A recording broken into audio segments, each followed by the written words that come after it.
Everyone, namaskar. Welcome to the Prep Journal IS. PDF is in Telegram and link is in comment.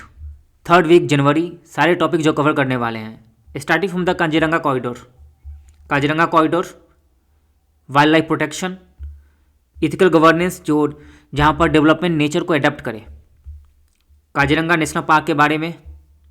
Then एक acronym है RS monk DD, इसके through Assam में सारे 8 national park starting from the R's to D, 4 tiger reserve monk, Manas Orang, Nameri and Kaziranga, 2 biosphere reserve MD, Manas and Dibru Saikhowa. बस ये acronym सुनने में अजीब लगेगा बट कभी भूल नहीं पाओगे। RS मॉन्क DD, सारे नेशनल पार्क असम के, टाइगर रिजर्व, बायोस्फीयर रिजर्व, इससे कवर हो जाएगा, कभी भूल नहीं पाओगे। उसके बाद कवर करेंगे corruption and prior sanction. Issue क्या है, ये न्यूज़ में क्यों है और अनकॉन्स्टिट्यूशनल क्यों है इनके द्वारा। NN Vohra committee report, pros cons and balance कैसे किया जाए जहाँ पर ऑनेस्ट पब्लिक सर्वेंट को प्रोटेक्शन भी मिले और करप्शन फ्री रेजिम भी हो। Solution.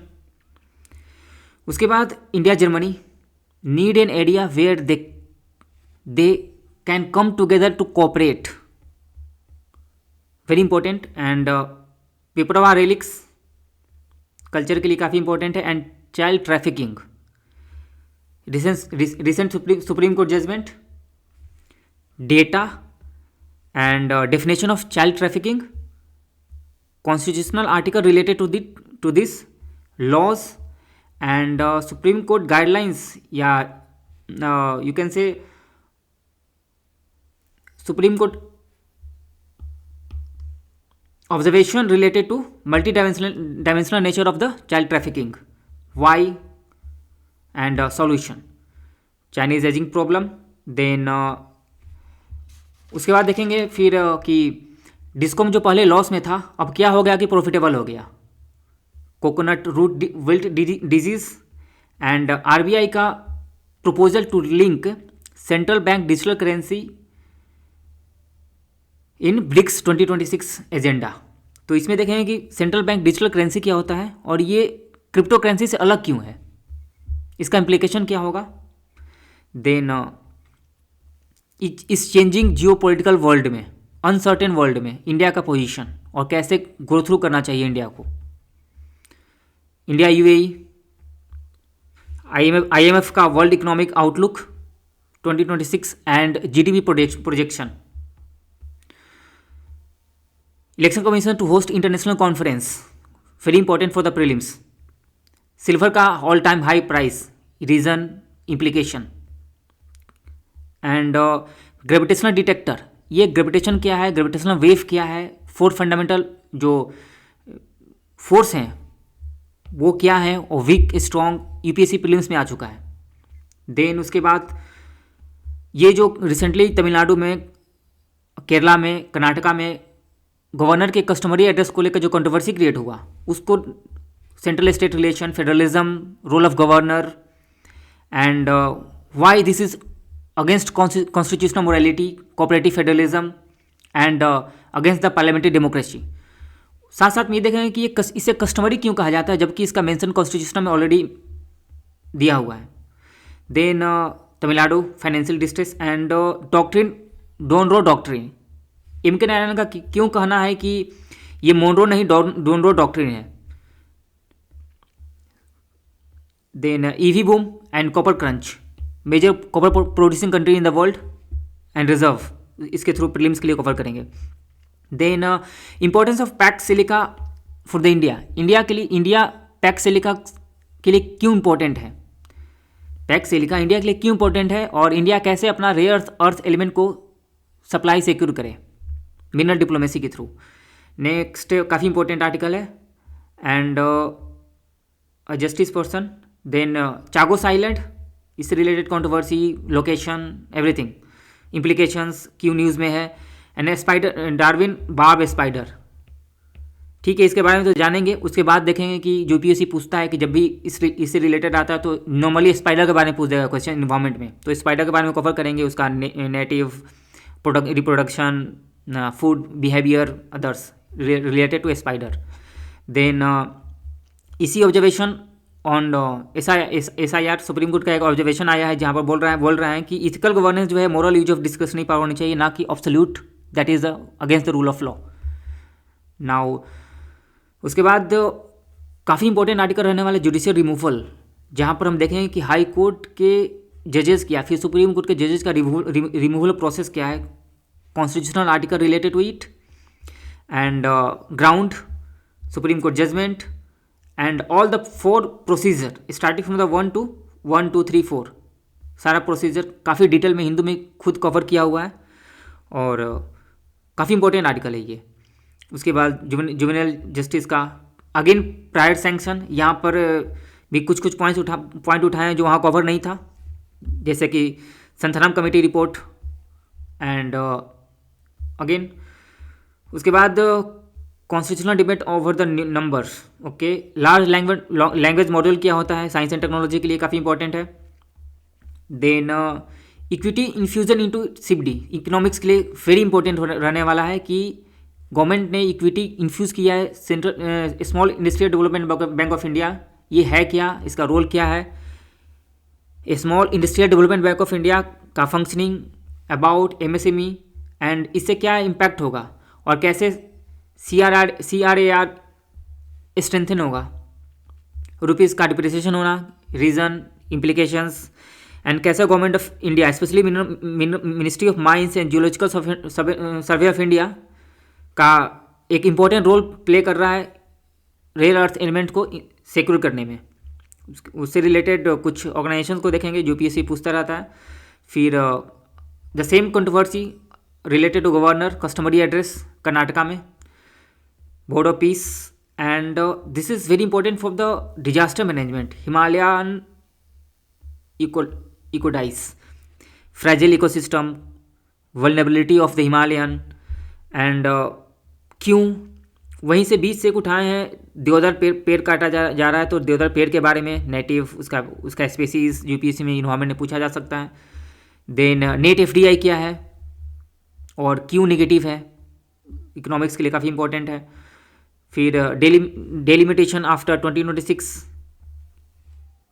Constitutional article, provisions, and political loss to south, और काफ़ी इंपॉर्टेंट इसमें सॉल्यूशन दिया हुआ है, क्या सॉल्यूशन होनी चाहिए। SY कुरैशी खुद जो फॉर्मर चीफ इलेक्शन कमीशन रह चुके हैं, ये इतना इंपॉर्टेंट सॉल्यूशन है।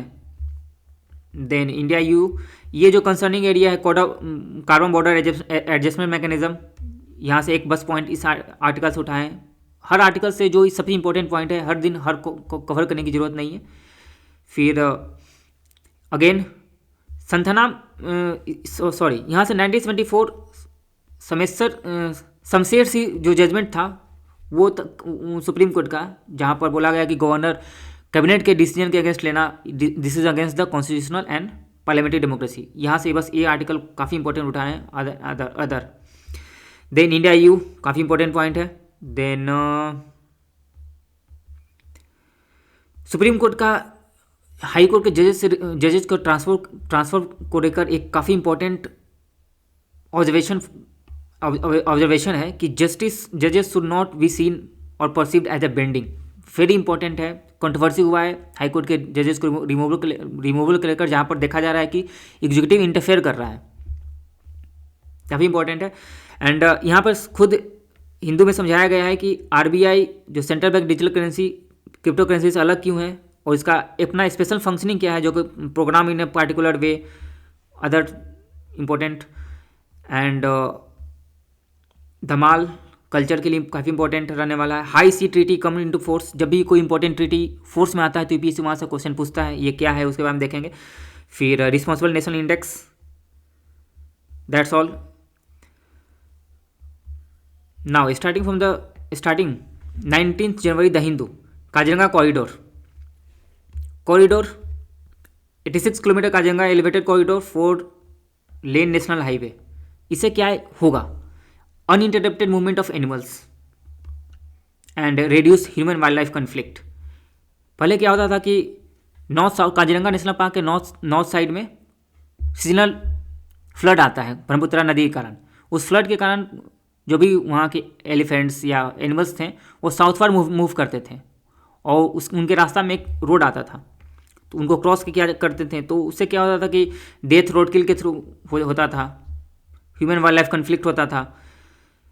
अब क्या हुआ कि एलिवेटेड कॉरिडोर बना दिया गया और सेफ पैसेज इनके लिए क्रिएट कर दिया गया है, और this is important for uninterrupted movement of animals.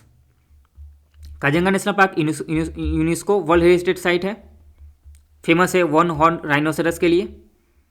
And 8 national park जो कि इंपॉर्टेंट है, काजीरंगा, मानस, आर से रेमोना, एस से सिखना, एम से मानस, ओ से ओरान, नामेरी, के से काजीरंगा, डी से डिब्रू सैखोवा एंड डी से डेहिंग पटकाई। ये 8 नेशनल पार्क है। आर एस मोंक डी डी, मोंक टाइगर रिजर्व है। मानस, ओरान, नमेरी एंड काजीरंगा। एम डी बायोस्फीयर रिजर्व है, मानस एंड डिब्रू सैखोवा। एक रामासार साइट भी यहाँ पे है जो कि डिपोर व्हील है, यहाँ पे है। एक और इम्पोर्टेंट रहता है पेबोत्रा, जो कि वाइल्ड लाइफ सेंचुरी जो न्यूज़ में रहता है, उसके बारे में यहाँ पे है। फिर बस इतना ही ध्यान रखना है, फिगर को रट जाना है। आर एस मोंक डी डी कहीं भूल नहीं पाओगे, और इसका इंपॉर्टेंस बस यही अनइंटरप्रेटेड मूवमेंट ऑफ एनिमल्स है, इथिकल गवर्नेंस है, इकोलॉजिकल सस्टेनेबिलिटी है, ह्यूमन सेफ्टी है, वाइल्ड लाइफ सेफ्टी है। GBS आउटब्रेक क्या होता है? गुलियन बैरी सिंड्रोम। यह एक ऑटो इम्यून न्यूरोलॉजिकल डिसऑर्डर है, जहाँ पर बॉडी का इम्यून खुद बॉडी के पेरिफेरल नर्वस सिस्टम पर अटैक करता है। ये कोई इन्फेक्शन नहीं है, जस्ट जब इन्फेक्शन होता है तो बॉडी का इम्यूनिटी ट्रिगर होता है, और इतना ज़्यादा ट्रिगर हो जाता है खुद अपने बॉडी पे ही अटैक कर देता है। जस्ट वही है GBS सिंड्रोम। इंपॉर्टेंट आर्टिकल है corruption and prior sanction. Issue क्या है कि 2 बेंच का जजमेंट आया था, स्प्लिट वर्डिक्ट आया। स्प्लिट वर्डिक्ट मतलब एक जज उसके पक्ष में जजमेंट दिए कि दिस इज कॉन्स्टिट्यूशनल, एक पक्ष उसके अपोजिट दिए कि दिस इज नॉट कॉन्स्टिट्यूशनल। अब क्या है, वो जजमेंट अब 3 बेंच को जाएगा। कंसर्न क्या है कि इसमें एक प्रोविज़न है article 17 section 17A prevention of corruption act 1988 में, उस प्रोविज़न को लेकर इस केस में कहा जा रहा है कि this is unconstitutional, sorry this is ये कॉन्स्टिट्यूशन के अगेंस्ट है, अनकॉन्स्टिट्यूशनल है। उसमें प्रोविज़न ये है कि किसी पब्लिक सर्वेंट पे इन्वेस्टिगेशन करने के लिए करप्शन चार्जेस को प्रायर सैंक्शन लेना पड़ता है। मतलब जो भी वो एक्शन लिया है एडमिनिस्ट्रेटिव डिसीजन, और एडमिनिस्ट्रेटिव डिसीजन के एक्शन को अगर आप करप्शन चार्जेस लगाया गया है तो उसको इन्वेस्टिगेट करने के लिए सारे डिसीजन नहीं, बट उसके ड्यूटी कैपेसिटी में, एडमिनिस्ट्रेटिव कैपेसिटी का जो डिसीजन है, उस डिसीजन है उसके अगेंस्ट अगर करप्शन चार्ज है तो उसके लिए प्रायर सैंक्शन लेना पड़ता है, जो कि अनकॉन्स्टिट्यूशनल इनके द्वारा बोला गया है। क्यों अनकॉन्स्टिट्यूशनल है कि आर्टिकल 14 के अगेंस्ट है इक्वलिटी बिफोर लॉ, आर्टिकल 21 के अगेंस्ट है fair investigation, and rule of law के अगेंस्ट है, जहाँ पर prior sanction this is against the natural justice and would allow the corruption go unchecked, इनका कहना है। फिर इनका कहना है कि such direction was earlier quashed by the court. Indian Vohra committee का एक काफ़ी इंपॉर्टेंट फाइंडिंग 1993 में रहा है कि ऐसा देखा गया है कि क्रिमिनल नेक्सस तीनों के बीच होता है, politician, high bureaucrats and criminal elements के बीच में नेक्सस होता है, क्रिमिनल नेक्सस होता है। तो that is against the rule of law, nexus होता है, ठीक है। अब ये नेक्सस क्यों इंपॉर्टेंट है और क्यों ये करप्शन को बढ़ावा देगा? क्योंकि अगर प्रायर सैंक्शन का प्रोविज़न है तो सैंक्शन देने वाले हायर ब्यूरोक्रेट्स होंगे या फिर हायर पॉलिटिशियन होंगे, और लोअर जो ब्यूरोक्रेट्स होंगे वो, और सारे आपस में मिल जाएंगे। सैंक्शन तो हम ही को देना है, करप्शन हम तुम्हारे अगेंस्ट इन्वेस्टिगेशन होने नहीं देंगे, तो ये अनइंटरप्टेड करप्शन होता रहेगा। ये फिर जो कि प्रोटेक्ट करेगा करप्ट को, ठीक है, प्रोटेक्ट द करप्ट। बस इंपॉर्टेंट पॉइंट नोट डाउन करना है। कन्फ्लिक्ट ऑफ इंटरेस्ट भी है। अब एक ही ऑर्गेनाइजेशन में वो हायर ऑफिसर है जो कि सैंक्शन देगा, एक लोअर ऑफिसर है जो कि जिसके अगेंस्ट सैंक्शन देगा। सेम ऑर्गेनाइजेशन में है तो कॉन्फ्लिक्ट ऑफ इंटरेस्ट का वहाँ पे है। देन नेक्सस वही बायस होगा। अब कोई सुपीरियर अपने जूनियर को लाइक नहीं करता है और उसके अगेंस्ट सैंक्शन देना है तो अलाउ कर देगा। जिसको लाइक करता है, जिसका बात मानता है, उसको अलाउ सैंक्शन नहीं देगा। तो पुलिस बायसनेस के भी बायस भी हो सकता है जजमेंट। तो this is against the. Then उसके पक्ष में क्या है कि पॉलिसी पैरालिसिस। अगर आप किसी ऑनेस्ट पब्लिक सर्वेंट को नहीं बचाने के लिए ऐसा कोई प्रोविजन करोगे तो वो डरे डरे काम करेगा, कोई बोल्ड डिसीजन नहीं लेगा, इनोवेटिव डिसीजन नहीं लेगा, तो वो पॉलिसी पैरालिसिस हो जाएगा।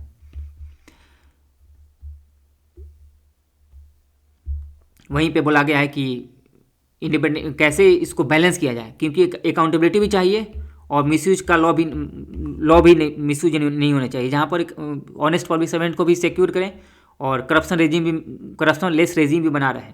उसके लिए क्या सोल्यूशन है कि एक ऐसा स्टैट्यूटरी इंडिपेंडेंट बॉडी हो, जैसे लोकपाल हो, या फिर अलग एक नया बॉडी क्रिएट किया जाए जहाँ पर रिटायर्ड जज हो, फॉर्मर कैग या सेंट्रल विजिलेंस कमीशन का मेंबर भी वहाँ पर डोमेन एक्सपर्ट हो। वो तीनों मिलकर ही डिसाइड करें एक स्पेशल बॉडी कि किस ऑफिसर को प्रायर सैंक्शन देना है, किसको नहीं देना है। ये इंडिपेंडेंट होगा पॉलिटिकल बॉडी से या फिर अदर एडमिनिस्ट्रेटिव बॉडी से। स्पेशल एंटी करप्शन कोर्ट का आप प्रोविजन कर सकते हैं। Again this is all point innovative decision, conflict of interest, corruption, encourage nexus and sealed corruption. काफ़ी इंपॉर्टेंट पॉइंट है, इस आगे भी न्यूज़ में रहने वाला है।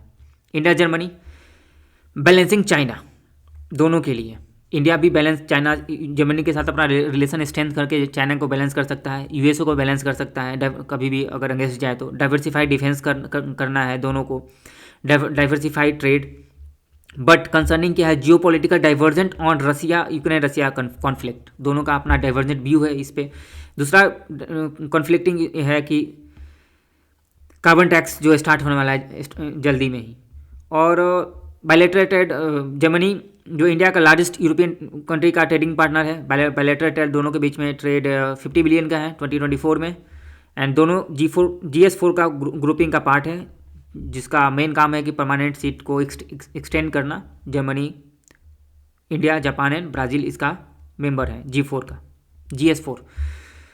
देन अगेन पिपरवा रेलिक्स, एक एग्जीबिशन होने वाला है दिल्ली में जहाँ पर पिपरवा रेलिक्स जो बुद्धा से रिलेटेड है उसको दिखाया जाएगा एग्जीबिशन में। कल्चरल डिप्लोमेसी जहाँ पर, और सॉफ्ट पावर का डिप्लोमेसी जहाँ पर हम इंडिया इसका सॉफ्ट पावर को यूज करके जो बुद्धिस्ट मेजोरिटी कंट्री है उनसे हम अपना डिप्लोमेटिक इंगेजमेंट इंक्रीज कर सकते हैं। पिपरवा है यूपी में, जहाँ पर एग्जीबिशन में रेलिक्स पाया गया था। ऐसा कहा जा रहा है कि बुद्धा के लाइफ से वो एसोसिएटेड है। यूपी में कल्चर से रिलेटेड है। चाइल्ड ट्रैफिकिंग में सुप्रीम कोर्ट का रीजन एक फाइंडिंग रहा है कि चाइल्ड ट्रैफिकिंग रिमेन्स अ डीपली डिस्टर्ब रियलिटी, अभी भी रियलिटी है, चाइल्ड ट्रैफिकिंग हो रहा है। KP किरण कुमार केस में सुप्रीम कोर्ट का फाइंडिंग है कि that is against the human rights. And data 3098 इन 2022। सबसे मोस्ट इंपॉर्टेंट पॉइंट जो लिखना है कि कन्विक्शन रेट बहुत लो है, 4.8%।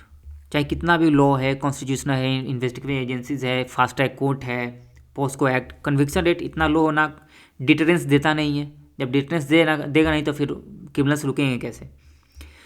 डिफिनेशन क्या है, जो कि वेरियस कोर्ट, हाई कोर्ट या सुप्रीम कोर्ट मिलकर वेरियस जजमेंट में इसको डिफाइन किया है। Recruitment, transportation of child for the purpose of exploitation using threats, force, abduction, deception, inducement, किसी भी मेथड के थ्रू अगर आप रिक्रूट कर रहे हो, ट्रांसपोर्ट कर रहे हो, पर्पस एक्सप्लॉयटेशन है, तो ये चाइल्ड एक्सप्लॉयटेशन, चाइल्ड ट्रैफिकिंग के अंडर आता है।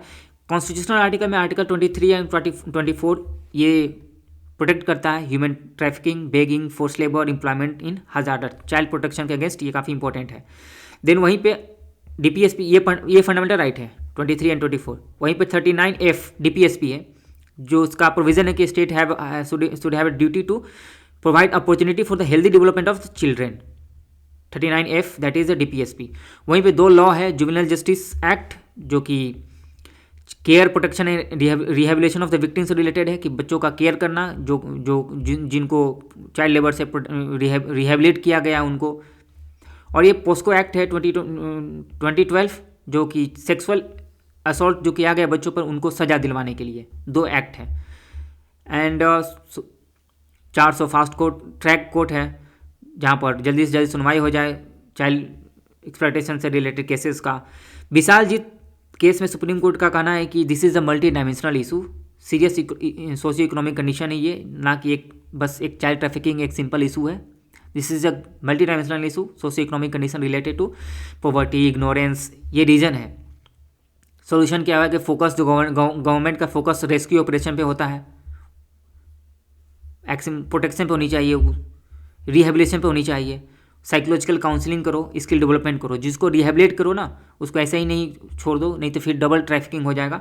साइकोलॉजिकल काउंसलिंग किया जाए, उसको स्किल डेवलपमेंट किया जाए, एक चाइल्ड ऑफिसर स्पेशली इसके लिए हो। A society is judged not by how punishes traffickers but how well it protects it's children from the. यहाँ तो पनिशमेंट भी नहीं हो रहा है, डेटा 4.8% कन्विक्शन रेट है, तो पनिशमेंट भी नहीं हो रहा है और प्रोटेक्शन भी नहीं हो रहा है। तो ये होने चाहिए, बैलेंस कैसे हो। बस अवेयरनेस के लिए एक न्यूज़ है कि चाइनीज़ एजिंग प्रॉब्लम हो रहा है सोसाइटी में, सोसाइटी में एजिंग का प्रॉब्लम हो रहा है, जो बूढ़ों का संख्या उभरने वाला है। क्रिप्टो पॉलिसी में इसमें बस ये बोला गया है कि रिसेंटली गवर्नमेंट TDS जो लेता है 1% टैक्स क्रिप्टो करेंसी या वर्चुअल डिजिटल एसेट से, और 30% लेता है प्रॉफिट मेकिंग, अगर प्रॉफिट कमाया गया है उस करेंसी से। ये तो 1% बस ट्रांजेक्शन पे है और 30% प्रॉफिट पे है। तो आप टैक्स लेते हो बट उसको आप रेगुलराइज नहीं कर रहे हो। तो बजट पूरा यही बोलना है कि बजट भी कुछ प्रोविज़न करे क्रिप्टो करेंसी को लेकर पॉजिटिव। और ये डिस्कॉम 10 साल बाद प्रॉफिटेबल हो गया। कहाँ 2013-14 में ये 67,000 करोड़ का लॉस में चल रहा था और 24-25 में ये 2,701 करोड़ का 2701 करोड़ का प्रॉफिट में है। ये डिस्कॉम प्रॉफिट हुआ कैसे? प्रॉफिटेबल बनने का रीज़न इसका है कि गवर्नमेंट स्कीम आया था 2015 में, revamped distribution sector scheme RDSS, जहाँ पर फाइनेंशियल सपोर्ट दिया गया स्टेट को डिस्कॉम को मॉडर्नाइज करने के लिए, जहाँ पर स्मार्ट प्रीपेड मीटर लगाया जाए, लॉस रिडक्शन हो, फीडर का मॉडर्नाइजेशन हो, रैपिड स्मार्ट मीटर लगाया गया, हर स्टेट में लगाया गया, रिडक्शन इन AT&C लॉस में काफ़ी कमी आ गया, 15% तक कमी आया। AT&C होता क्या है? तो एक aggregate technical and commercial loss. Technical में ट्रांसमिशन में जो लॉस होता है, टेक्निकल जो ट्रांसमिशन लॉस होता है, और कॉमर्शियल जो थेफ्ट डिले बिलिंग के कारण होता है।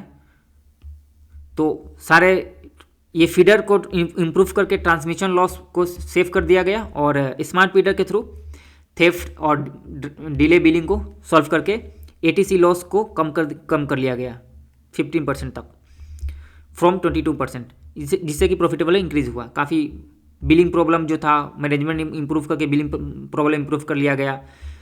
फिर कोकोनट रूट डिजीज़, ये रिसेंटली एक प्लाज्मा इंड्यूस्ड रूट डिजीज़ हुआ है कोकोनट से रिलेटेड। बस यहाँ ये देखना है कि डिजीज़ का नाम याद रखना है, फाइटोप्लाज्मिक इंड्यूस्ड रूट डिजीज़। और कोकोनट में 3 स्टेट है, कर्नाटका, तमिलनाडु एंड केरला, जिनका अकेले 82-83% प्रोडक्शन है इंडिया का टोटल प्रोडक्शन कोकोनट में। That is one article that I find important. India include digital currency in BRICS agenda. RBI करना है कि central bank digital currency BRICS 2026 में एजेंडा में इंक्लूड किया जाए। उससे क्या होगा कि क्रॉस बॉर्डर पेमेंट इजीली होगा और डॉलर का डोमिनेंस डिक्रीज होगा और रुपीज़ का ग्लोबल यूज़ होगा और डॉलर पे मेरा डिपेंडेंसी कम होगा इंडिया का।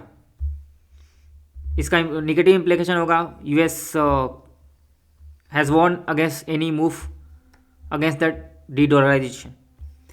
Central bank digital currency launch किया गया था 2022 में। फर्स्ट थोड़ा ठीक है, ध्यान से बस आर्टिकल को, बस पॉइंट को नोट डाउन करना है।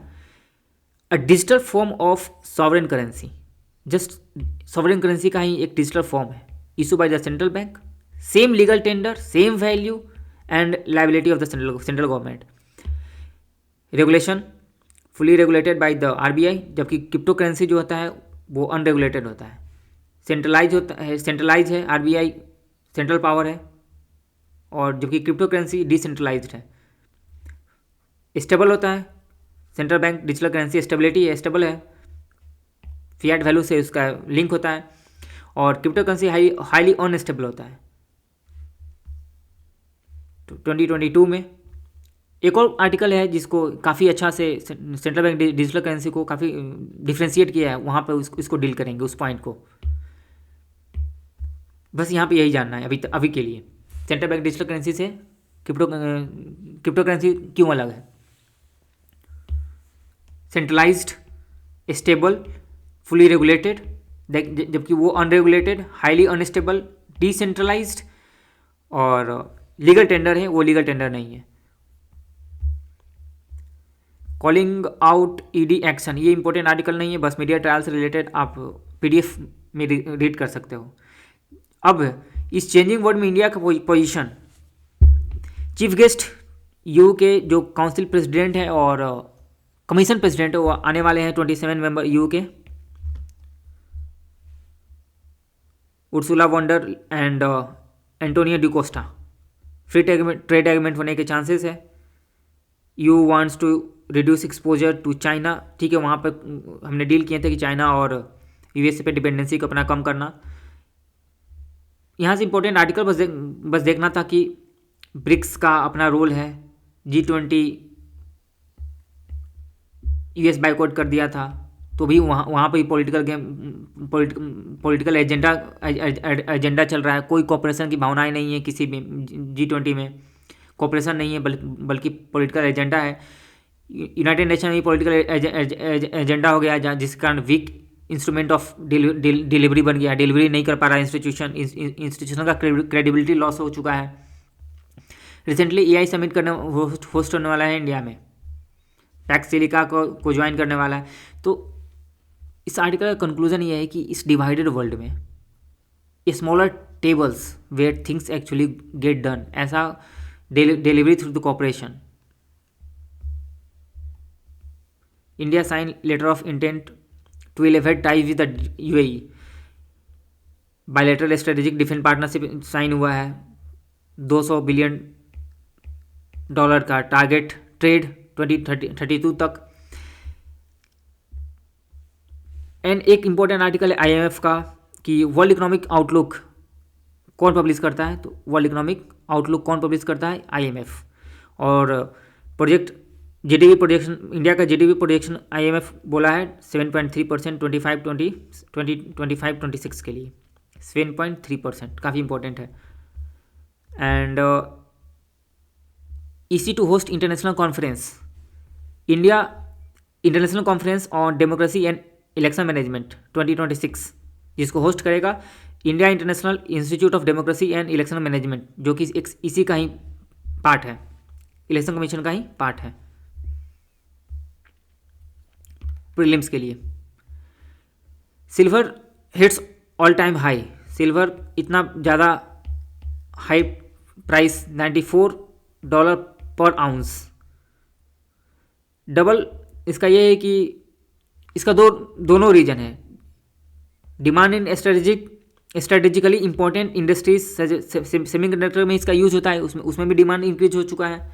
और जो कमोडिटी गोल्ड एंड सिल्वर का अभी अनसर्टेन वर्ल्ड में, जियोपॉलिटिकल टेंशन में गोल्ड को या सिल्वर का एक सेफ हेवन के रूप में यूज किया जाता है,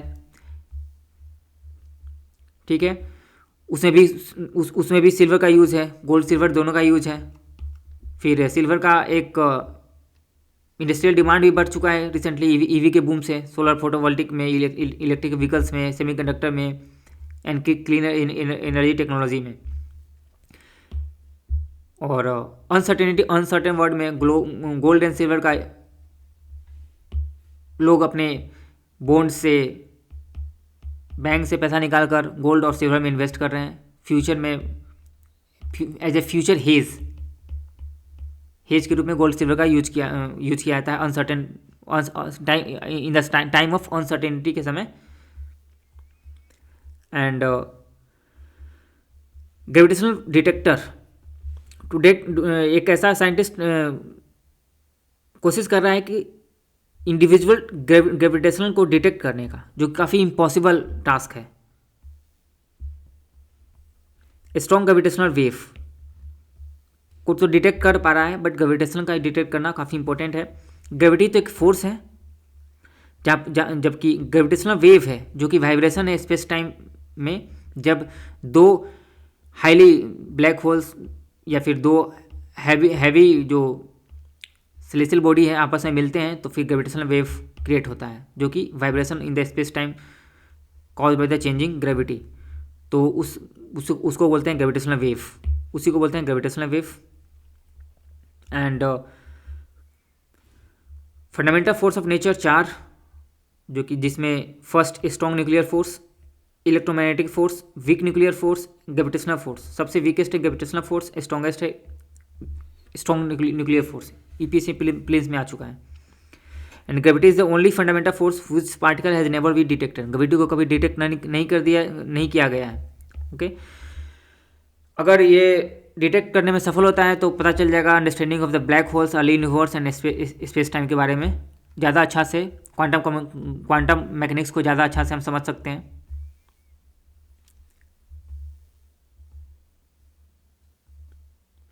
then customary address controversy in Tamil Nadu and Kerala. हुआ क्या कि जो कस्टमरी एड्रेस के जो होता है उसको बोलते हैं कि गवर्नर या फिर प्रेसिडेंट हर सेशन के स्टार्टिंग में, हर न्यू सेशन के स्टार्टिंग में या फिर हर नया जो आर्टिकल 126 में प्रोविज़न है कि governor shall address legislative assembly commencement of first session of each year, हर साल के first session and after every general election में एक एड्रेस गवर्नर एड्रेस करता है दोनों हाउस को, which outline the policy and program of the state government। उसको लेकर कंट्रोवर्सी ये हो चुका है यहाँ पर कि governor decline to read out customary address prepared by the cabinet. कि क्योंकि उनका कहना था कि ये अनसब्सटेंशिएटेड क्लेम है, मिसलीडिंग स्टेटमेंट दिया हुआ है और यूनियन गवर्नमेंट के अगेंस्ट क्रिटिकल पॉइंट है, तो हम उसको रीड नहीं करेंगे। उसमें भी governor made changes in the speech. यहाँ कंट्रोवर्सी है कि उस जो स्पीच दिया गया था कस्टमरी एड्रेस को रीड करने के लिए उसमें चेंज किया गया है उस एड्रेस में। This is against the centre state federalism, role of governor. Governor is a constitutional head link between the central state, ना कि ये which is bound by the aid and advice except in a rare discretionary manner. ना कि ये centre का agent नहीं है बल्कि हेड ऑफ द स्टेट है जिनका अपना कॉन्स्टिट्यूशनल पोजीशन है। पूंजी कमीशन का कहना है कि जो भी गवर्नर से रिलेटेड जो कंट्रोवर्सी क्रिएट हो रहा है वो सोल्यूशन उसका है कि नॉन पार्टीशन वे में अपॉइंटमेंट प्रोसेस, जहाँ पर कंसल्ट किया जाए चीफ मिनिस्टर को अपॉइंटमेंट प्रोविज़न में गवर्नर का, और गवर्नर एक हाई स्टैंडिंग पर्सन हो जिनका अपना एक हाई इथिकल मोरल पर्सनालिटी हो। टेन्योर को फिक्स किया जाए। ये सुप्रीम कोर्ट का भी एक फाइंडिंग था इस गवर्नर के रोल को इम्प्रूव करने में। इसमें आर्टिकल ध्यान रखना है 176 and that's all. Role of governor थोड़ा लगता है पॉइंट से भटक गए हैं, बस पॉइंट नोट आउट करना है ज़्यादा। ओके, स्टार्टिंग में थोड़ा डिलीवरी प्रॉब्लम है, धीरे धीरे इम्प्रूव हो जाएगा। स्टार्टिंग है तो कंटेंट तो है बट समहाउ डिलीवरी में हल्का समहाउ प्रॉब्लम है। धीरे धीरे कोशिश कर रहे हैं, इम्प्रूव हो जाएगा। इसे कस्टमरी इसलिए बोला जाता है कि ये सेरेमोनियल है और नॉन डिस्क्रिशनरी है। Governor does not right the speech, governor के पास कोई पावर नहीं है उस स्पीच से रिलेटेड कुछ भी मैटर चेंज करने का। This is just a ceremonial, no discretion allowed. Governor acts on aid and advice of the council of minister, article 163, as per the parliamentary form of government. And the same president address होता है article 87 में। उसके बाद governor या president के address के बाद motion of thanks होता है, जिसमें हाउस मोशन ऑफ थैंक्स पास करता है, वोटिंग होता है। उसको कस्टमरी बोला जाता है क्योंकि जस्ट वो सेरेमोनियल होता है, सो कोई गवर्नर के पावर से रिलेटेड ये स्पीच नहीं होता है और न डिस्क्रिशनरी होता है। ये जो अकाउंटेबिलिटी काफ़ी इंपॉर्टेंट आर्टिकल ये भी है। तमिलनाडु का ऐसा कंट्रोवर्सी है कि स्टेट सेंट्रल गवर्नमेंट फंड हमें नहीं प्रोवाइड कर रही है सफिशिएंट। साइक्लोन के समय भी काफ़ी कम फंड अमाउंट दिया गया था। समग्र शिक्षा से रिलेटेड फंड को रोक दिया गया है और जब से जीएसटी का रेशनलाइजेशन किया गया है तब से रेवेन्यू लॉस हो चुका है। और सेंट्रल का जो सेस एंड सरचार्ज है उसको कम किया जाए, जो कि काफ़ी इंपॉर्टेंट, काफ़ी ज़्यादा इंक्रीज कर दिया गया सेस एंड सरचार्ज सेंट्रल द्वारा, जिससे कि टैक्स रेवेन्यू डाइवर्ट हो रहा है। सेस एंड सरचार्ज क्या होता है कि उसका टैक्स रेवेन्यू डिस्ट्रीब्यूट नहीं होता है स्टेट के साथ, बस सेंट्रल गवर्नमेंट उसे रखता है। और काफ़ी ज़्यादा इंपॉर्टेंट कंट्रीब्यूशन हो चुका है सेस एंड सरचार्ज का टोटल टैक्स में, तो उसको कम किया जाए। कुछ सेंट्रल स्टेट का जो पॉइंट है, ये जो भी पॉइंट है सेंट्रल स्टेट का रिलेटेड इश्यूज है। ये मुनरो डॉक्ट्रिन नहीं है, डोनरो डॉक्ट्रिन है। एम के नारायण का कहना है कि रिसेंटली जो मुनरो डॉक्ट्रिन क्या था कि एक 1823 में प्रेसिडेंट जिनका अपना मानना था कि वेस्टर्न हेमिस्फीयर में टोटल यूएस का डोमिनेशन होने चाहिए, किसी अदर नेशन का यहाँ पे इन्फ्लुएंस नहीं होने देंगे। सेम टाइप का व्यूज़ नेशनल स्ट्रेटेजिक सिक्योरिटी में इसे देखा गया है, जहाँ पर यूएस का मानना है कि western hemisphere South America North America में टोटल यूएस का डोमिनेशन होगा। Same Cuba, Colombia, Mexico, Greenland, जो भी कंट्रोवर्सी हो रहा है इसी डॉक्ट्रिन के रिलेटेड है। बट इनका कहना है कि ये मुनरो डॉक्ट्रिन नहीं है, ये डोनरो डॉक्ट्रिन है। ये इस तरीका का जो डोनाल्ड ट्रंप का जो एक्शन है वो might is right not global rule adherence है। एक नया प्रेसिडेंट सेट कर रहे हैं जिसका वाइडर इम्प्लीकेशन होगा, that is against the international rule based order and against the sovereignty. एक अलग टाइप का प्रेसिडेंट सेट कर रहे हैं। Peace is elusive, instability, uncertainty in the whole world, specially in West Asia में भी instability, Iran, USA, Afghanistan Pakistan border, India के आसपास भी अनसर्टेनिटी इन बांग्लादेश। देन चाइना के लिए अच्छा गया है, that is a good year for China. Recent जैसे ही यूएसए ने टैरिफ लगाया चाइना पे, China rare earth export ban लगा दिया, उसी से समझौता हुआ और फेवर में गया और अपना प्रेजेंस यूरोप में, अफ्रीका में और साउथ अमेरिका में इंक्रीज कर रहा है चाइना। इंडिया बहुत ही डिफरेंट क्रॉसरोड पे है, जहाँ पता नहीं चल रहा है कि दोस्त कौन है। और यूएसए को दोस्त माने थे, यूएसए धोखा दे दिया, और रसिया से डिपेंडेंस कम करना चाहते थे, वहाँ भी दूर हो गया। अब क्रॉसरोड पे खड़ा है और पता नहीं चल रहा है करना क्या है, और रिलेटिव आइसोलेशन के आइसोलेशन के फेज से गुजर रहा है। इम्प्रूवमेंट हुआ है चाइना टाइज में, बट कुछ ज़्यादा इस फील्ड में ज़्यादा हम इम्प्रूव नहीं कर पाए हैं। ईवी का बूम, इलेक्ट्रिकल व्हीकल्स का जो बूम हुआ है, global shift towards the electric vehicles, उससे कॉपर का डिमांड बढ़ा है, क्योंकि copper is indispensable for the electrification and it is a backbone of EV batteries. Copper का काफ़ी यूज़ है ईवी में, इसलिए इसका बैटरीज में, सेमीकंडक्टर में, मोटर्स में, वायरिंग में, चार्जिंग इंफ्रास्ट्रक्चर में, इसलिए इसका डिमांड बढ़ चुका है। And backbone of the EV resolution बोला जा रहा है कॉपर को। तो copper security scarcity, China as the dominant force in the electric vehicles adoption and controls 70% of the global battery cell production. Global battery cell production में China 70% dominant है। Copper, Chile है जो कि largest copper producer, then second Peru, third China, fourth Democratic Republic of Congo, fifth United State. Important याद रखना है, largest copper producer is Chile, then Peru, third China. And Pax Silica क्यों important India के लिए? Secure करना rare earth element को। India दो तरीका से सिक्योर कर रहा है रेयर अर्थ एलिमेंट को। इंटरनल अपना कैपेबिलिटी इन्हेंस करें, खुद एक्सप्लोर करें और प्रोसेस करें, प्रोडक्शन इंक्रीज करें डोमेस्टिक, जैसे कि इंपोर्ट में डिपेंडेंट ना हो। एंड एक्सटर्नल कोऑपरेशन करें अदर कंट्रीज के साथ, सिक्योर सप्लाई चेन को पार्ट बने, सिक्योर मिनरल्स हो, अदर कंट्रीज से मिनरल्स इंपोर्ट करें, टेक्नोलॉजी इंपोर्ट करें। ये दो तरीका से हम सिक्योर कर रहे हैं रेयर अर्थ एलिमेंट को।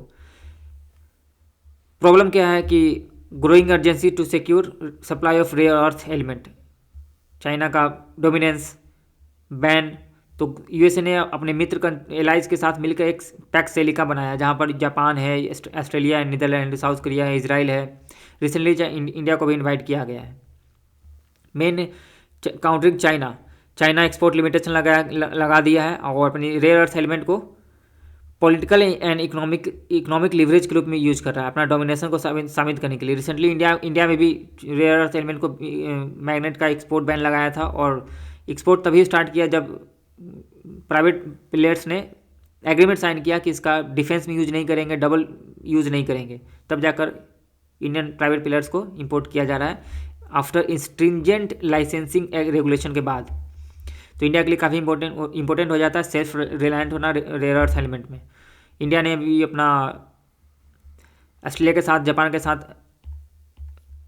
लॉन्च किया था supply chain resilience initiative, and it is working with a Quad country to secure the supply chain of the rare earth. Now India has also launched semiconductor mission. Tata का investment हुआ है, micron में investment किया है semiconductor में। And India PACS silica को देख कह सकता है एक trained labour force which is very sophisticated in software. It is very important to secure rare earth element, lithium, copper, cobalt, that is all. And justice person क्या होता है? अच्छा, that is not that much important. Chagos island को लेकर controversy जानते ही होंगे कि जो एग्रीमेंट हुआ था 2025 में ब्रिटेन को लेकर, ब्रिटेन जो मॉरिशस को चागोस आइलैंड दे देगा। यूएन का जो इंटरनेशनल कोर्ट ऑफ जस्टिस है उसका एक वर्डिक्ट था कि चागोस का सॉवरेनिटी मॉरिशस के साथ है, उसको ब्रिटेन को दे देना चाहिए। ब्रिटेन से इंडिपेंडेंस तो मिल गया था मॉरिशस को 1960 में, बट चागोस को ऑक्युपाई अभी तक किए हुए था, छोड़ा नहीं था चागोस को। वहाँ पे फिर यूएस का मिलिट्री बेस बना, ब्रिटेन के यूएस का ब्रिटेन से लेकर यूएस ने वहाँ पर मिलिट्री बेस बनाया। अब क्या है कि यूनाइटेड नेशन का international court of justice judgment दिया in the favour of Mauritius कि मॉरिशस को दे देना चाहिए। तो एग्रीमेंट हुआ साइन कि मॉरिशस का सॉवरेनिटी होगा, बट यूके को 99 ईयर की लीज पर दिया जाएगा, जहाँ पर ऑलरेडी बेस जहाँ लोकेटेड है वह बेस ऑलरेडी लोकेटेड रहेगा रहेगा। अब उस समय तो काफ़ी इसको लेकर अप्रेज किया गया था कि काफ़ी अच्छा जजमेंट है, आप इंटरनेशनल रूल बेस्ड ऑर्डर को मान रहे हैं। बट अब डोनाल्ड ट्रंप का कहना है कि ये स्टुपिडिटी है, मेरा एक वाइटल मिलिट्री बेस है, इसको देना सही नहीं है। चागोस आइलैंड है कहाँ पे? तो मेडागास्कर, यहाँ पे मॉरिशस है, यहाँ पे रियूनियन आइलैंड है, सिसिलीज है एंड चागोस आइलैंड है। ध्यान रखना है, मेडागास्कर, यहाँ पे reunion, Mauritius, Chagos, sorry Chagos यहाँ पे, वही तो। एंड एक डार्विन बाब स्पाइडर नाम का स्पीसीज है जिसका बोला जा रहा है कि मडागास्कर में पाया जाता है। वीफ सिल्क, वो जो वेब निकालता है अपना सिल्क वेब, वो out perform steel and most human made fibre. इतना ज़्यादा अभी तक का toughest biological material ever tested, toughest biological material है इसका जो वेव है। ओनली फीमेल डार्विन बाब है जो प्रोड्यूस करता है world toughest biological silk. Silk is stronger than steel. Steel के ये मत ध्यान में लाना कि स्टील का रोड है उससे भी स्ट्रॉन्ग होगा, नहीं। बाई वेट, बाई वेट मतलब मान लो कि 1 ग्राम का जो स्टील होगा वायर, और 1 ग्राम का जो इसका जो स्पाइडर का वेव होगा, वो स्टील के वायर 1 ग्राम के वायर से ज़्यादा स्ट्रॉन्ग होता है। वेट बाय द वेट ये stronger than steel and toughest biological material ever tested. ये इसका नाम डार्विन बाब स्पाइडर, न्यूज में था, ये सब क्वेश्चन आएगा, जो कि मडागास्कर में है एंड ह्यूमन मेड फाइबर से भी स्ट्रॉन्गेस्ट है। Toughest biological material ever tested, Darwin बाब स्पाइडर। स्पाइडर के बारे में थोड़ा देखते हैं कि कार्निवोरस है, feeds mainly on the insects and other spice.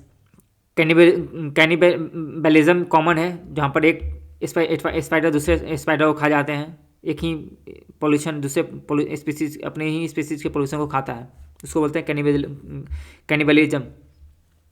And perform external digestion, ये इम्पॉर्टेंट है कि ये वेनम को इंजेक्ट करता है, पर प्रोटेक्शन के लिए नहीं, मतलब डाइजेस्ट करने के लिए। उसको जैसे कोई इंसेक्ट है ट्रैप हो गया उसके वेब में, उस पर वेनम इंसेक्ट करेगा, उसको लिक्विफाई करेगा, उस लिक्विड को सक करेगा, च्यू नहीं करता है। फिर सेक्सुअल रिप्रोडक्शन होता है, जहाँ पर कैनिबलिज्म का यूज होता है। फीमेल इट मेल बिफोर और आफ्टर मेटिंग, प्रोटीन के लिए इंपॉर्टेंट होता है। Web building and most spiders are venomous, most, but very few dangerous to human. और वेनम का यूज प्रोटेक्शन के लिए नहीं करते हैं, बल्कि खाने के लिए यूज होता है, इसलिए ज़्यादा कोई डेंजरस नहीं है। जो इलेक्शन कमीशन का जो SIR से रिलेटेड इशू चल रहा था सुप्रीम कोर्ट में, उसको लेकर सुप्रीम कोर्ट का एक फाइंडिंग है कि ethical governance is equal to moral use of discretionary power. मानते हैं आपके पास डिस्क्रिशनरी पावर है आर्टिकल 34 के अगेंस्ट और representation of people act 1950, but आपके पास ये रिस्पॉन्सिबिलिटी है as per the natural justice कि आप उस डिस्क्रिशनरी पावर का यूज़ इथिकल वे में करें, मोरल वे में करें, और एज पर नेचुरल जस्टिस करें, रूल ऑफ लॉ के एज पर करें, ना कि आप डिस्क्रिशनरी वे में करें। ये जो आप SIR जो है controversy, that can be against the civil and political right violation of the civil and political right violation and substantive justice के अगेंस्ट है।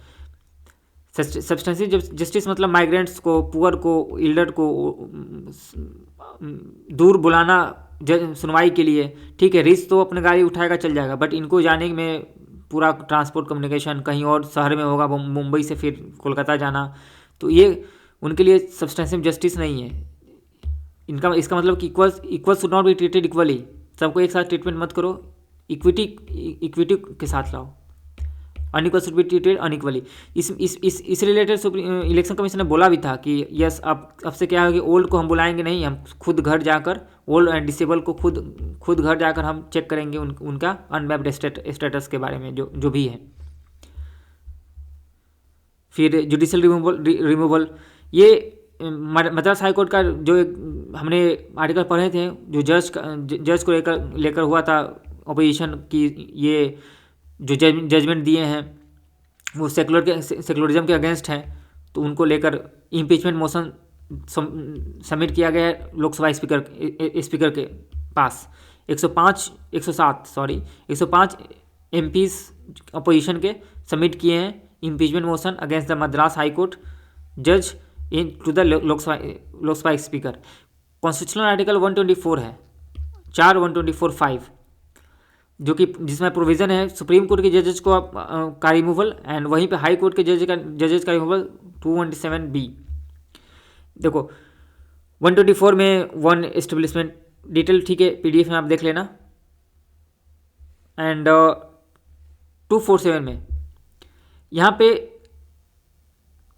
इम्पीचमेंट, इंपॉर्टेंट पॉइंट, जो सेकेंड इंपॉर्टेंट पॉइंट है कि इम्पीचमेंट वर्ड का use नहीं किया गया है, बस रिमूवल का यूज किया है। इम्पीचमेंट वर्ड का यूज बस प्रेसिडेंट के रिमूवल में ही आर्टिकल 61 में किया जाता है, ठीक है।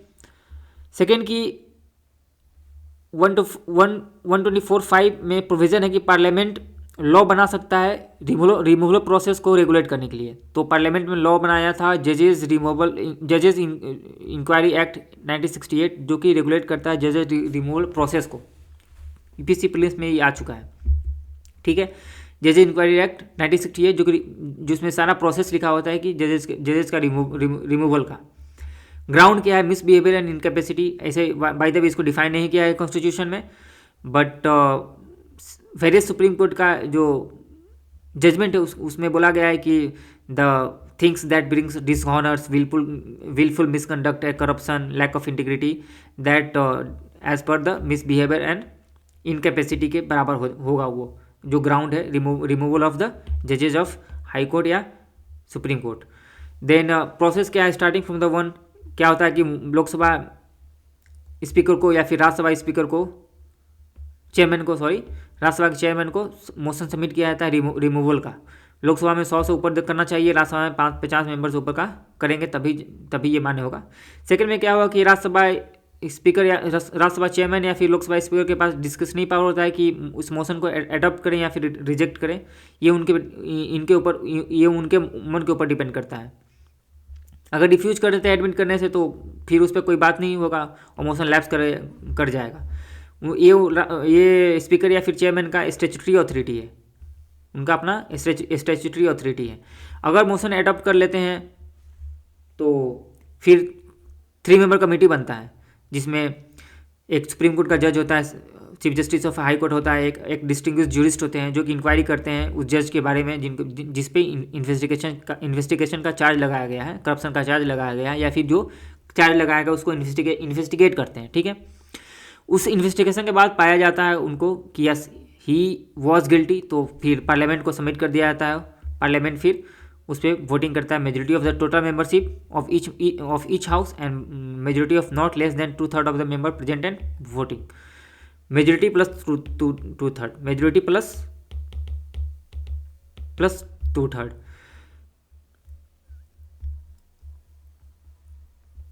ये चारों प्रोसेस है।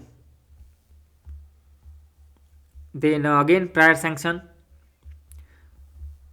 Because of fear they don't take bold action, innovative action. इसमें सुप्रीम कोर्ट का ही मानना है। Santhanam committee 1962 and it is very necessary to protect honest officer from the frivolous complaint, otherwise they play safe syndrome, and that is not good for the bureaucracy. Modern day bureaucracy requires innovative and bold bureaucrats. Large language module, okay.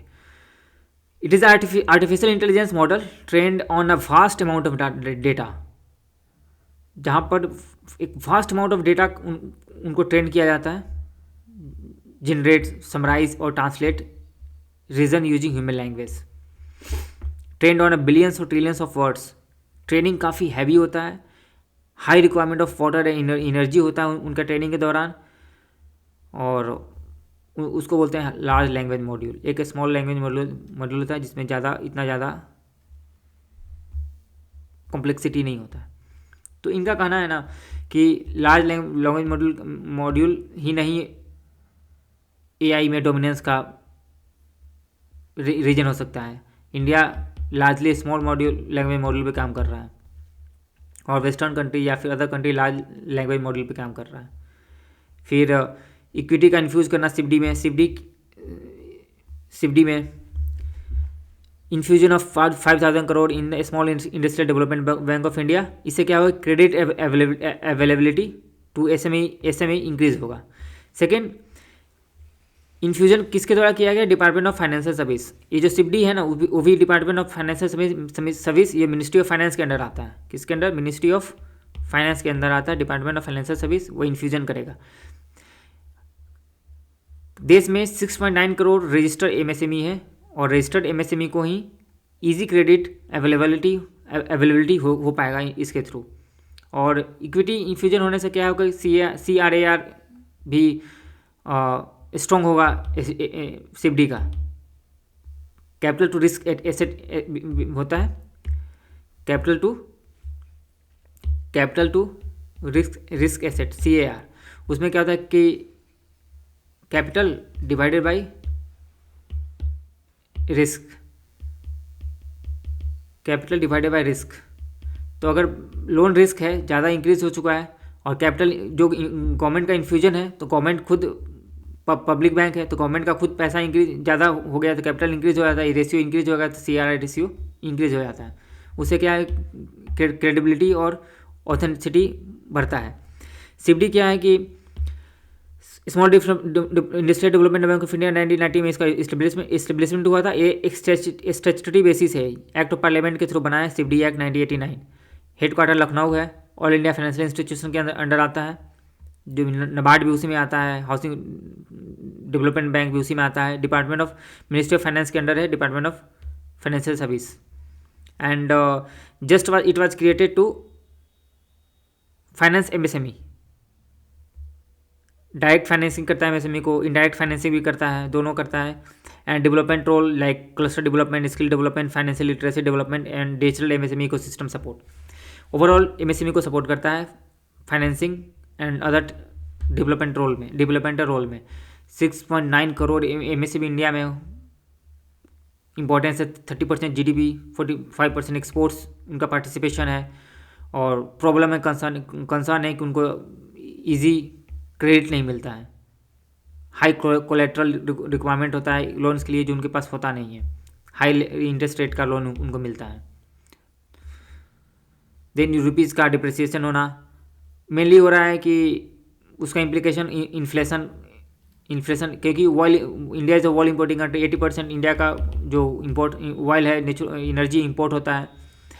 उसे क्या है कि फिर imported inflation इसको बोल सकते हैं, imported inflation होता है, ऑयल का प्राइस इंक्रीज होता है तो फिर करेंट अकाउंट डेफिसिट इंक्रीज होता है।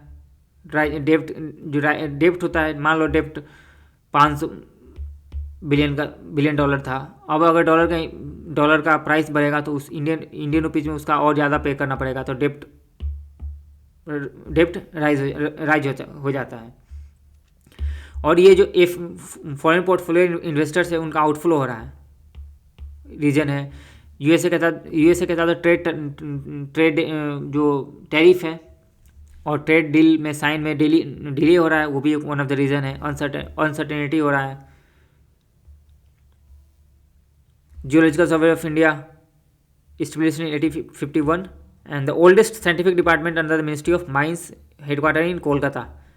फंक्शन क्या है कि मिनरल रिसोर्स को असेसमेंट करना, एक्सप्लोरेशन करना, नेचुरल हैजार्ड स्टडीज करना, कहाँ लैंडस्लाइड एरिया है, कौन सा अर्थक्वेक एरिया है, उस नेचुरल हैजार्ड को स्टडी करना, मैप एटलस बनाना, ground water environmental geology input देना। सपोर्ट करता है क्रिटिकल मिनरल मिशन को, आत्मनिर्भर भारत को, कि कहाँ पर क्रिटिकल मिनरल्स मिलेगा उसको एक्सप्लोर करने के लिए रोल दिया गया है जियोलॉजिकल सर्वे ऑफ इंडिया। उसमें 2 बॉडी और है, नेशनल मिनरल एक्सप्लोरेशन ट्रस्ट, जो कि funded by cess advance exploration and private sector का पार्टिसिपेशन इंक्रीज करने का इनका काम है। फिर Mineral Exploration Corporation under Ministry of Mines, ये भी मिनिस्ट्री ऑफ माइंस के अंडर है। Undertake detail exploration of after Geological Survey of India. एक बार जियोलॉजिकल सर्वे ऑफ इंडिया बता दिया कि यहाँ पे मिनरल है तो उसका डिटेल एक्सप्लोरेशन करता है mineral exploration commission of limited. Then again Karnataka में गवर्नर का जो कस्टमरी एड्रेस होता है उससे रिलेटेड, कि गवर्नर ने यहाँ पर रिफ्यूज कर दिया रीड करने से, कि जो पार्ट जो क्रिटिकल ऑफ यूनियन गवर्नमेंट का जो क्रिटिकल था उसको रीड करने से रिफ्यूज कर दिया। ये क्या दिख रहा है कि he is agent not as a constitutional head, he is acting as a agent of the central government then rather than a constitutional head of the state, just a puppet of the central government की तरह behave किया जा रहा है। Central state role of governor and federalism. Board of Peace को हम दो line में डिफाइन कर सकते हैं कि that is undemocratic and peace या फिर डोमिनेशन। डोमिनेशन का ये एक साधन है यूएसए का। Serious March towards the Himalayan ecological, ये यहाँ पे बोला गया है कि अकेले 4000 डेथ हुआ है क्लाइमेट इंड्यूस्ड डिजास्टर 2025 में इंडिया में अकेले, related to cloud burst, landslide, avalanches and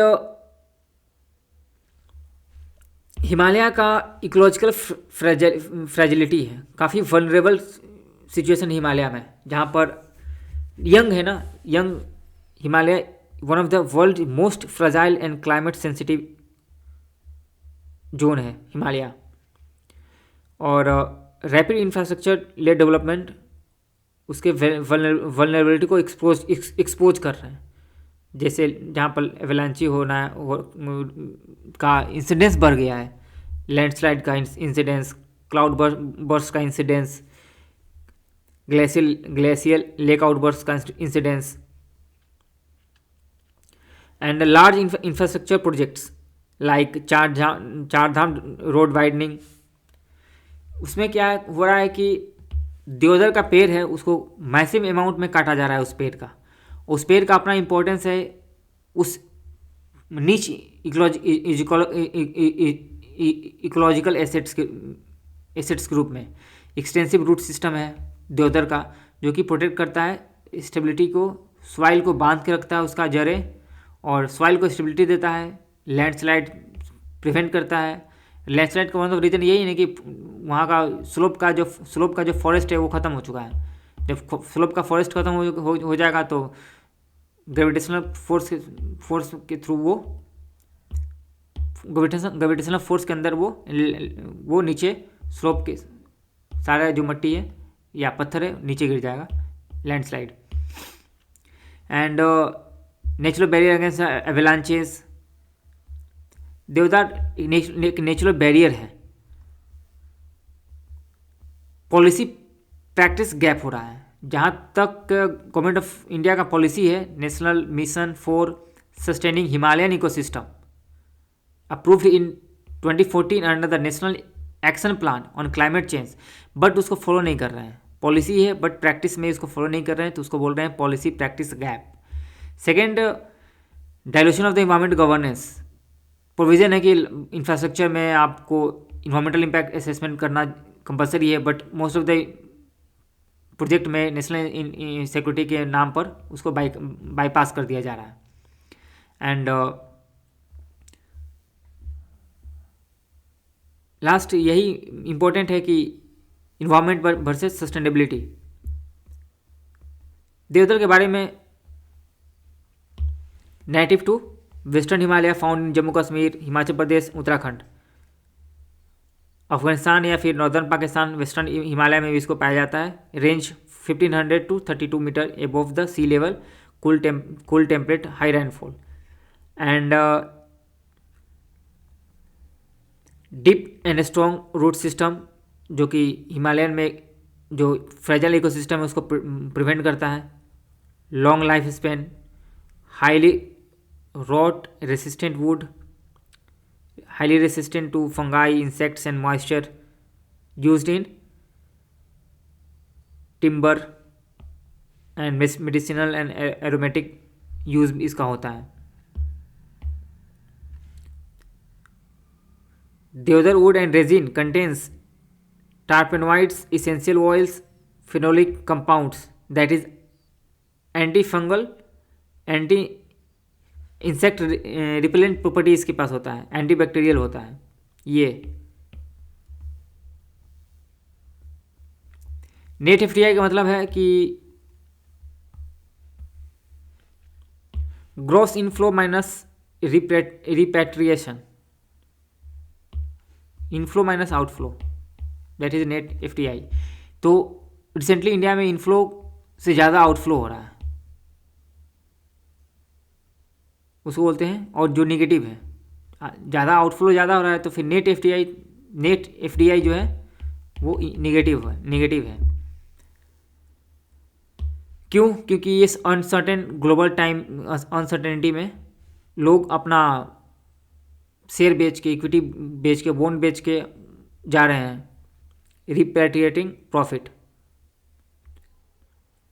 exiting mature investment, global uncertainty, risk aversion, gold में इन्वेस्ट करना, stronger US dollar and weakening rupees weak होने से ज़्यादा प्रॉफिटेबल हो चुका है उनके लिए डॉलर, तो वो बेच के निकल रहे हैं। Dollar appreciation make repatriation more attractive and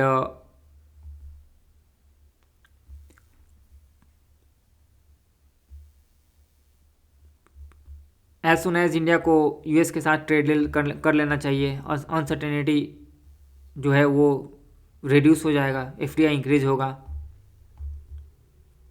and delimitation after 2027, इसमें क्या है, बोला गया है कि 2027 में डेलिमिटेशन होगा। डेलिमिटेशन से क्या होगा कि सीट का डिफाइन होगा नया तौर पे लोकसभा का, एज पर द डेमोक्रेसी, जहाँ पर equal people should have equal vote. तो ये कंट्रोवर्सी क्रिएट होगा, fairness, federalism and regional balance कैसे होगा ये देखते हैं।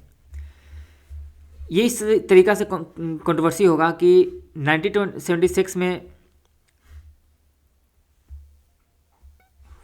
सबसे पहले 42nd कॉन्स्टिट्यूशनल अमेंडमेंट ने 1976 में लोकसभा सीट को फ्रीज कर दिया 1971 सेंसस में, कि इससे ज़्यादा इसी सेंसस पे जो भी सीट का डिस्ट्रीब्यूशन है यही सेम रहेगा 2000 तक। उसके बाद फिर इस फ्रीज को एक्सटेंड कर दिया गया 84th अमेंडमेंट एक्ट 2002 में, कि ये जो फ्रीज है 1971 सेंसस के अकॉर्डिंग उसको 2026 के तक उसे एक्सटेंड किया जाता है। फिर 87 अमेंडमेंट 2003 में बोला गया कि ठीक है, टोटल सीट ऑफ लोकसभा तो फ्रीज रहेगा, बट कॉन्स्टिट्यूएंसी का विद इन स्टेट उसका री एडजस्टमेंट किया जा सकता है 2001 के सेंसस के अकॉर्डिंग। अभी तक इसी में बोला गया है कि इंडिया 4 डिलिमिटेशन कमीशन हुआ है इंडिया में, 1952 में, 1963 में, 1973 में और एंड फोर्थ वार्ड 2002 में। अभी तक 4 डिलिमिटेशन कमीशन इंडिया में इस्टेब्लिश्ड हो चुका है। एंड जो 2027 में होगा उसका उसी से इम्प्लीकेशन होगा, जो वीमेन का 30% कोटा होगा उसी से मिलेगा। लोकसभा का सीट रीएडजस्ट होगा डिफरेंट स्टेट्स में एज पर द पॉपुलेशन। इससे क्या होगा, पॉलिटिकल लॉस होगा साउथ का। जहाँ पॉपुलेशन ज़्यादा इंक्रीज हुआ है नॉर्थ स्टेट में, उनको ज़्यादा सीट मिलेगा, और इससे क्या होगा कि south will penalise for the development. बोला गया साउथ डेवलपमेंट किया, हेल्थ पे एजुकेशन किया, शिक्षा पे, हेल्थ पे स्पेंड किया, एक्सपेंडिचर दिया, लोगों को अवेयर बनाया, पॉपुलेशन कंट्रोल किया, और उसके लिए उनको पेनलाइज किया जाएगा।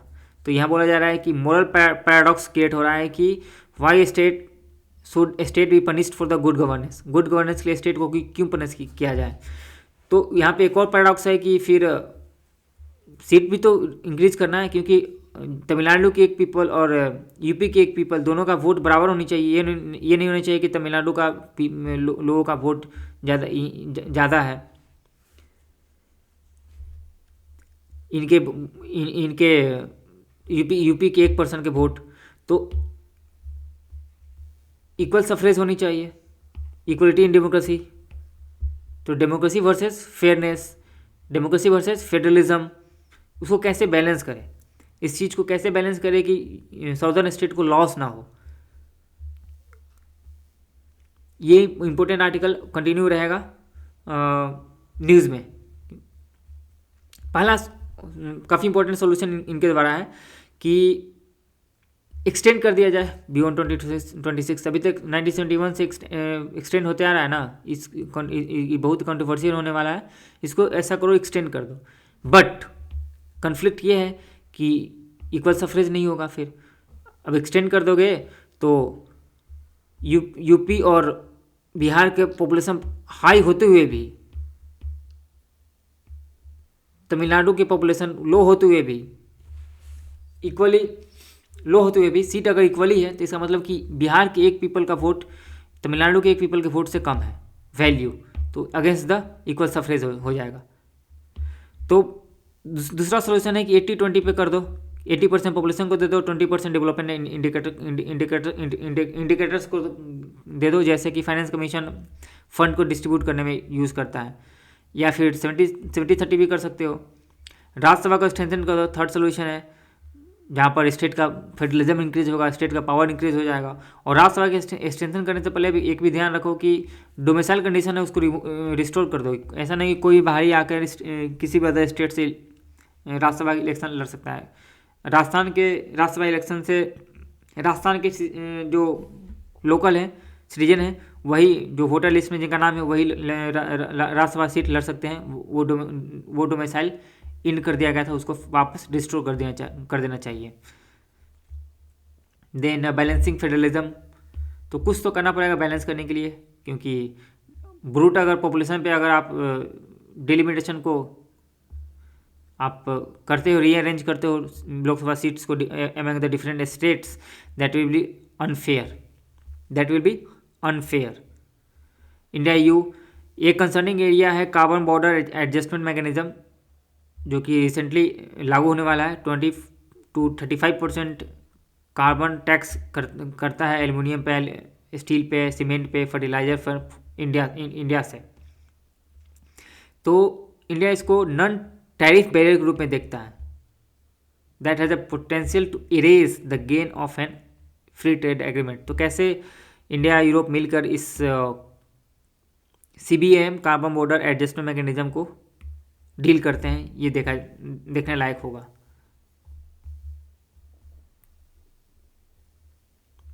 And Shamsher Singh versus State of Punjab 1974 के जजमेंट में है कि गवर्नर या प्रेसिडेंट या फिर constitutional functionary cannot take public stance against the cabinet decision and that will be unconstitutional. अपना आपका पब्लिक डिसीजन नहीं, स्टांस नहीं होनी चाहिए, public stance against the cabinet के अगेंस्ट। एंड नेक्स्ट सुप्रीम कोर्ट का ही जजमेंट है कि governor should act as the guide, philosopher and friend of the government and the people in general, and the executive functioning of the governor is limited. Article 176(1), that is a customary address, and there is no discretion related to this. B.R. Ambedkar का कहना है governor under the constitution has no function which he can discharge, just a customary constitutional head. Important यहाँ से बस ये शमशेर सिंह का judgement, Shamsher Singh का case है सुप्रीम कोर्ट का 1974 में कि गवर्नमेंट का स्टैंड लेना कि ये जो पेपर है वो सही नहीं है, पब्लिक के अगेंस्ट है, क्रिटिकल लिखा हुआ है, कैबिनेट डिसीजन के अगेंस्ट, तो ये अनकॉन्स्टिट्यूशनल पार्लियामेंट्री डेमोक्रेसी के अगेंस्ट है। आपको एडवाइस ऑफ गवर्नमेंट के साथ चलना होगा। EU 16th EU समिट हो रहा है 27 जनवरी को, जिसमें FTA agenda will be central. Free trade agreement between India and EU will be centre. Sensitive क्या होगा, एग्रीकल्चर होगा, कार्बन बॉर्डर टैक्स होगा। CBA में जो अभी हमने बात किए थे, कार्बन बॉर्डर एडजस्टमेंट मैकेनिज्म, जिसको इंडिया को बोलता है non tariff issue. Service delivery non tariff barrier, वही नॉन टैरिफ बैरियर CBA में, ये सेंसिटिव पॉइंट होगा। रसिया ऑयल भी सेंसिटिव पॉइंट ही होगा। एंड डीपर कॉपरेशन के एरिया कौन कौन से हैं, climate change, supply chain resilience, climate critical minerals, humanitarian assistance, disaster relief, cooperation at the multilateral forum, UN को रिफॉर्म करना, इस तरीका का कॉपरेशन का एरिया होगा। देन टेक्नोलॉजी का ट्रांसफ़र होगा कि नहीं होगा डिफेंस में, ये it is up to the description of the company allowing for export.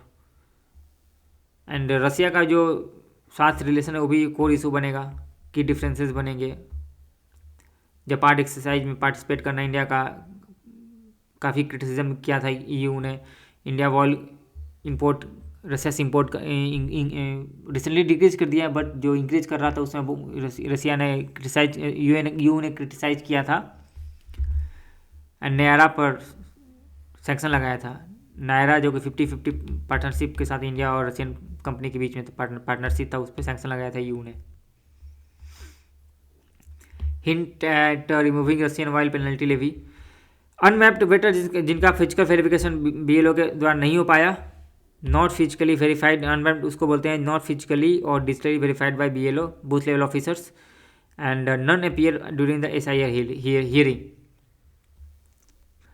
यहाँ पे बस 2 पॉइंट उठाना है कि ये जो एसआईआर है वो रिस्क ऑफ डिसइनफ्रेंचाइजमेंट का रिस्क है, सिविल लिबर्टी पॉलिटिकल राइट का अगेंस्ट हो सकता है, and exclusion of the vulnerable groups like elderly women. खासकर वीमेन के पास कोई डॉक्यूमेंट नहीं होता उतना ज़्यादा। हमारे अपने मम्मी के एज के लोग वीमेन का कोई बर्थ सर्टिफिकेट ऐसा कोई डॉक्यूमेंट नहीं था, जो भी था बस नाम था। तो डॉक्यूमेंट प्रोविज़न नहीं कर सकते हैं। खासकर जो गरीब होते हैं, वनरेबल होते हैं, वो उनका खुद तो घर रहने के लिए होता नहीं है, कभी झोपड़ी में रहते हो, क्या कागज़ डॉक्यूमेंट लेके घूमते रहेंगे, तो उनके पास डॉक्यूमेंट नहीं होता है। तो एक लार्ज सेक्शन है पॉपुलेशन जो डॉक्यूमेंट पर नहीं चलता है, जस्ट वो जीने के लिए चलता है। अब उसको एक पे एक बोलेंगे डॉक्यूमेंट दिखाओ तो फिर वो वोट देने के लायक नहीं रहेंगे। एक कंट्रोवर्सी हुआ है जिसमें transfer of high court of जज देखा गया है कि transfer of high court of जज on the behest of the central government and that is equal to the intrusion of executive का पॉलिटिकल बॉडी का इंटरफेरेंस हो सकता है। इसमें हुआ है कि रिकमेंड कॉलेजियम पहले रिकमेंड किया एक गवर्नर का, मध्य प्रदेश के गवर्नर को Allahabad high court institute of Chhattisgarh high court. पहले उनको छत्तीसगढ़ हाई कोर्ट में ट्रांसफ़र होना था, बट गवर्नर के रिक्वेस्ट पे उनका ट्रांसफ़र छत्तीसगढ़ से चला गया इलाहाबाद।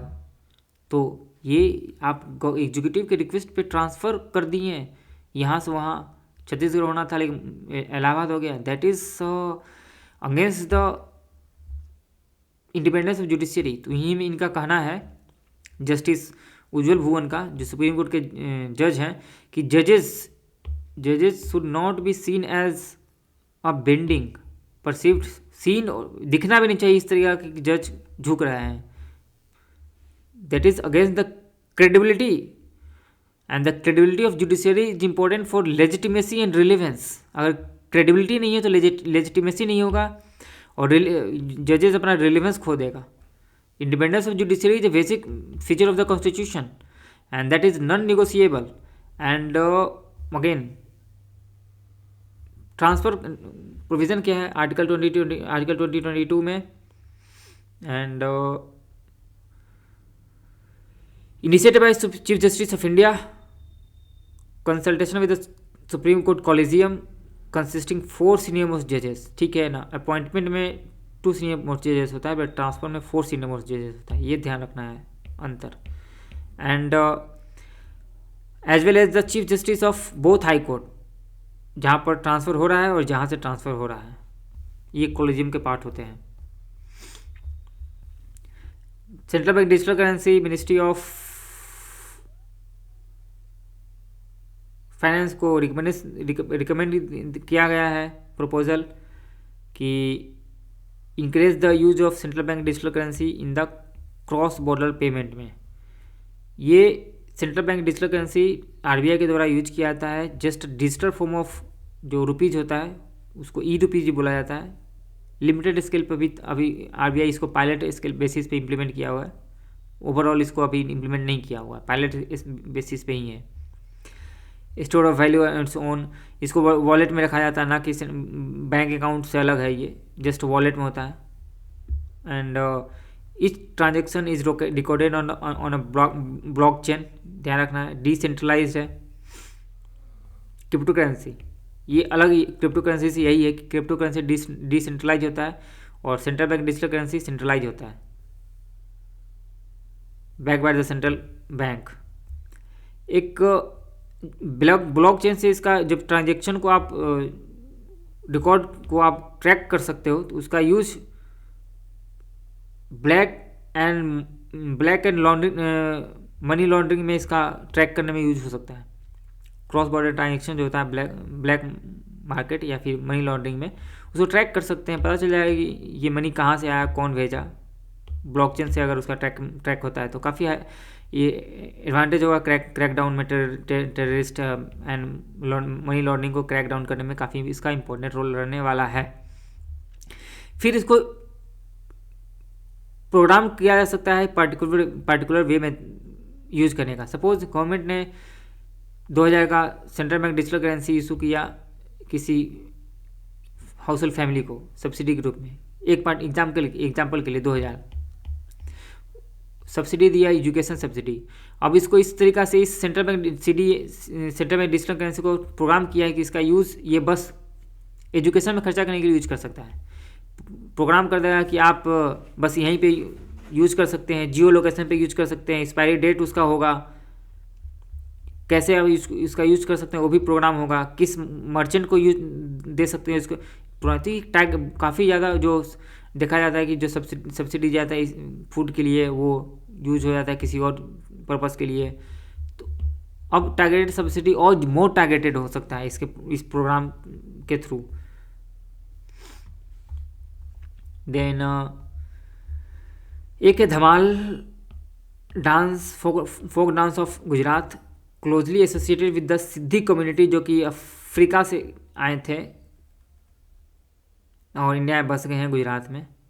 उनका अपना धमाल डांस है, और ये जो धमाल डांस है ये इंडिया का जो ट्राइबल डांस है उससे काफ़ी ज़्यादा मिलता जुलता है। अफ्रीकन और इंडियन का एक मिक्स हो चुका है, जिसको बोल सकते हैं reflect African culture rooted behind the Indian tradition. And Dhamal dance high sea treaty enforce हुआ है, केम इनटू इफेक्ट इन जनवरी 17, 2026। ठीक है, इसका मेन पर्पस है कि set global rules to protect ocean beyond national boundary. Ocean beyond national boundary के जो भी है हाई सी ट्रीटीज़ को बोलते हैं, हाई सी बोलते हैं, सॉरी। इसको प्रोटेक्ट करने के लिए ये कोई किसी कंट्री का सॉवरेनिटी यहाँ नहीं होता है, ये कॉमन होता है, जिसको इस यहाँ के बायोडाइवर्सिटी को प्रोटेक्ट करने के लिए ये ट्रीटी हुआ है। Tackle over fishing, pollution, climate change, threat to the deep sea. ये हुआ कहाँ है? इसका नाम है biodiversity beyond national jurisdiction, BBNJ। And 2023 में इसको साइन किया गया था, अडोप्ट किया गया था united nation convention on the law of sea के अंडर, यूनाइटेड नेशन हेडक्वार्टर में USA। And it is ocean area beyond the national extensive economic zone के जो टॉप 200 नॉटिकल माइल्स होता है उसके बियॉन्ड जो भी एरिया होता है उसको बोलते हैं। And again you can see credit deposit ratio all time high गया है 81.75%। Rise reflect strong credit growth but slow deposit mobilisation. Credit तो इंक्रीज हुआ है but mobilisation, credit by deposit, अगर ये रेशियो इंक्रीज होगा तो इसका मतलब क्या है कि डिपॉजिट कम हो रहा है in comparison to increase credit. अब लोन के कंपेरिजन में अगर डिपॉजिट कम रहा है तो साइन क्या दे रहा है कि लॉन्ग टर्म लिक्विडिटी मैनेजमेंट और सस्टेनेबिलिटी फंडिंग इम्पैक्ट हो सकता है बैंकिंग सेक्टर का, ठीक है। एंड